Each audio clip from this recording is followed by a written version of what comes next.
कहते हैं कि यूटी बन जाने के बाद लद्दाख की तरक्याती कामों में फंडिंग का मसला नहीं रहा और करगिल के लोगों के कई देरीना मुतालबात पूरे हुए हैं। साथ ही उन्होंने ये भी कहा कि दिल्ली में करगिल हाउस का क़याम एक ख्वाब रहा और फंडिंग की कमी और दीगर मसाइल की वजह से अब तक दिल्ली में करगिल हाउस नहीं बन सका था, लेकिन अब तमाम तैयारियां मुकम्मल कर ली गई हैं। डीडीए ने द्वारका में ज़मीन अलॉट कर दी है और 3 जुलाई को लद्दाख के LG RK Mathur Kargil house का संग बुनियाद रखेंगे, जिसे करीब 20 महीने में मुकम्मल कर लिया जाएगा। ज़ियारत पे जाते हैं, पेशेंट्स हैं, स्टूडेंट्स हैं, उनके लिए काफ़ी दुश्वार होता है वहाँ पे बैठने के लिए। तो ये जो है एक बहुत ही बड़ा फ़ायदेमंद होगा हमारे पूरे करगिल डिस्ट्रिक्ट के लिए। और इसके लिए मैं ऑनरेबल LG साहब का और पूरे UT एडमिनिस्ट्रेशन का बहुत ही मशकूर हूँ कि उन्होंने इसको स्पेशल डेवलपमेंट पैकेज में लिया है और 12 करोड़ जो है इसका एस्टिमेटेड कॉस्ट है, जिसमें से 4 करोड़ इन्होंने ऑलरेडी रिलीज़ भी किया है और एजेंसी जो है वो CPWD को दिया है। और CPWD का ये है कि 20 महीने के अंदर जो है वो लोग कंप्लीट करेंगे। तो आज के डेट में जो परमिशन हमें मिला है वो परमिशन मिला है 7 मंजिल का, यानी 7 फ्लोर का। और लेकिन अभी जो है एट प्रेजेंट हम G+3 यानी 4 मंजिल जो है हम वो बनाने जा रहे हैं। क्रिसल फाउंडेशन ने लद्दाख में फाइनेंशियल लिटरेसी बढ़ाने के लिए इकदाम किए हैं। तजारती व सनती इदारे ने कारपोरेट सोशल रिस्पॉन्सिबिलिटी के तहत लद्दाख में 5 मनी वाइज सेंटर्स खोल दिए हैं। मराकिज़ के इफ्तिताह की तकरीब करगिल में मुनक्किद की गई। ACD करगिल गुलाम मोहम्मद की मौजूदगी में RBI के मैनेजर FIDD स्वतंत्र कुमार ने मराकिज़ का इफ्तिताह किया। क्रिसल फाउंडेशन के CEO माया विग्नोर लेकर भी इस मौके पर मौजूद थे। साल 2024 तक क्रिसल फाउंडेशन इन मराकिज़ की देखरेख करेगा। RBI की निगरानी में स्टेट बैंक ऑफ इंडिया ऐसे मराकिज़ की माली उमूर का नज़्म चलाएगा। में 5 सेंटर्स खुले हैं। बाकी अन्य राज्यों में क्रिसल फाउंडेशन ने कुल मिला के 429 सेंटर्स खुले हैं और बाकी क्रिसल फाउंडेशन की तरह ही और 9 NGOs इस प्रोजेक्ट में शामिल हैं। उन सभी ने मिलकर इस प्रोजेक्ट के तहत लगभग 1112 सेंटर्स आज की तारीख में शुरू हुए। तो इन सेंटर्स के थ्रू हम लोगों तक पहुंचेंगे, उनको अकाउंट के बारे में, वेरियस फाइनेंशियल स्कीम्स के बारे में, गवर्नमेंट सिक्योरिटी स्कीम्स के बारे में जानकारी देंगे, उनके लिंकेजेस को फैसिलिटेट करेंगे और उसके साथ साथ हम उनको redressal mechanism, grievance redressal mechanism के सिस्टम को भी वाकिफ कराएंगे। पुलवामा में नौजवान कलमकारों और शुअरा के लिए अपनी नौयत की पहली अदबी कॉन्फ्रेंस का इनेकाद अमल में लाया गया। सूफी शायर सुच कराल की याद में टाउन हॉल पुलवामा में मुनक्किद की गई तकरीब में वादी कश्मीर के अलावा पुलवामा के नौजवान कलमकारों और शुअरा ने शिरकत की। इस मौके पर महफिल मुशायरा में नौजवान शुअरा ने अपना कलाम पेश किया। तकरीब में जिंदगी के मुख्तलिफ शोबों में कारकर्दगी दिखाने वाले नौजवानों को एजाज से नवाजा गया। हमारे सोच कराल साहब लोगों को जोड़ते थे अपने कल्चर और ज़बान की, और वैसे हमारी एक इनिशिएटिव था, ये हमने एक स्टेप लिया कि हम भी अपने जो नस्ल है, अपनी नौजवान नस्ल है, उनको भी अपनी लैंग्वेज और कल्चर की ओर जोड़े। हम इन नौजवानों को दिखाएं कि आप में से ही कुछ ऐसे कलमकार हैं जो दुनिया के मुख्तलिफ प्लेटफॉर्म्स पे अपना कलाम पेश करते हैं, अपने ये जो अपनी शायरी है, चाहे वो किसी भी फॉर्म में हो या उनकी नसर निगारी हो, तो वो कहाँ कहाँ पहुँचे, ये लिटरेचर के ज़रिए वो कहां कहां कौन कौन सी मंजिलें तय। जल शक्ति डिपार्टमेंट से मुंसलिक योमिया मजदूरों ने जम्मू में एहतजाजी मुजाहरा मुनज़्ज़म किया।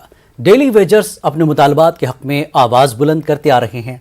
उन्होंने इल्ज़ाम लगाया कि साबिक़ा हुकूमतों ने तो मायूस किया ही था, लेकिन अब UT इंतज़ामिया भी उनके हकीकी मुतालबात को नज़रअंदाज कर रही है।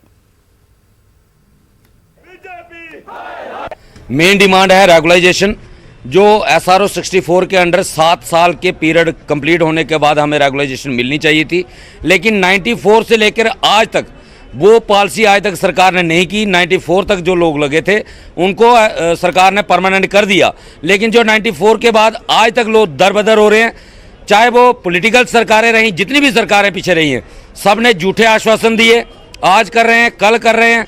2014 में सरकार की तरफ से एक पॉलिसी कैबिनेट सब कमेटी गठित की गई थी, जिसने रिपोर्ट सबमिट की थी कि 60,909 लोग जो आल डिपार्टमेंट के हैं ये एलिजिबल हैं रेगुलाइजेशन के लिए। इनको तीन फेज में किया जाएगा। लेकिन तब इलेक्शन अनाउंस होने की वजह से वो रेगुलाइजेशन नहीं हो पाई। उसके बाद जम्मू कश्मीर के अंदर नई सरकार बनी बीजेपी और पीडीपी की, लेकिन आज तक उसके ऊपर कोई रेगुलाइजेशन के ऊपर काम नहीं हुआ।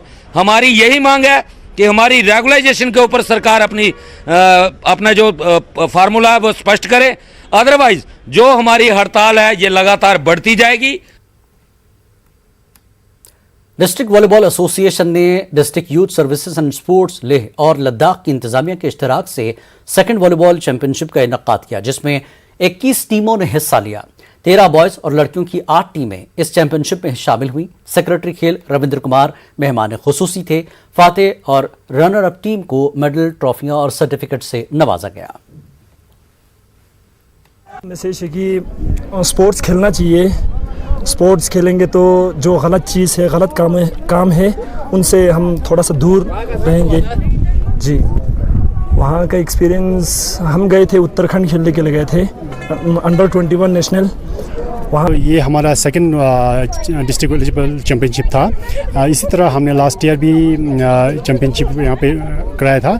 उसके बाद स्टेट लेवल करा के फिर वहाँ से final selection, final state level एक टीम सिलेक्शन करा के हमने नेशनल के लिए यहाँ से यूटी लद्दाख का टीम भेजे थे। देखिए, उसके लिए तो हमें बहुत सारी चीज़ें, नसर साहब, सिर्फ वॉलीबॉल कोचिस भी अवेलेबल होना चाहिए। कोचिस होगा तो कोचिस जो है वो किस तरह से पीरियडाइजेशन वगैरह करते हैं, टेक्निकल पॉइंट कहाँ से क्या करना है, सीज़न को किस तरह से डिस्ट्रीब्यूट करना है, कौन से सीज़न पीक में जाना है, आपका चैम्पियनशिप कब हो रहा है, वो सारी चीज़ करना चाहिए। उसके लिए हमें फंड्स वगैरह मिलना चाहिए, सो दैट हम कोचिस वगैरह को अच्छे जो लेटेस्ट कोचिस है उनको बुला के हम प्लान वगैरह कर सके। अच्छा, दूसरी बात है यहाँ पर इंफ्रास्ट्रक्चर नहीं है, बहुत कमी है। तो इंफ्रास्ट्रक्चर के लिए हमने हमारा हायर अथॉरिटीज़ तक को हमने रिक्वेस्ट किया है। कुलगाम जिला इंतजामिया और महकमे देही तरक्की ने आज एडिजन कुलगाम के मकाम पर लाखों रुपए मालियत से तामीर हो रहे स्पोर्ट्स स्टेडियम का संगे बुनियाद रखा। इस स्टेडियम का मकसद खेलकूद को बढ़ावा देने और नौजवान नस्ल को बेहतर और सेहतमंद जिंदगी गुजारने की राह पर गामजन कराना है।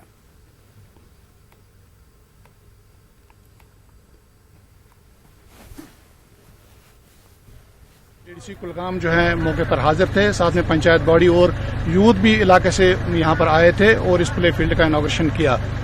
आपको मैं बताना चाहता हूँ कि 178 पंचायतों में से करीब 170 पंचायतों के आसपास जो है इस वक्त प्ले फील्ड्स तैयार हो चुके हैं और कहीं पंचायत ऐसे भी हैं कि जहां हमने 2-2 प्ले फील्ड्स बनाए हैं और करोड़ों रुपया इसमें जो है सरकार की वसादत से जो है इसमें लागत आई है। हमारा मिशन यही है कि यूथ की जो है एनर्जी है वो किस तरह जो है पॉजिटिव तरीके से चैनलाइज की जाए और इनकी जहनी और जिस्मानी नुमाइश की तरफ हमारी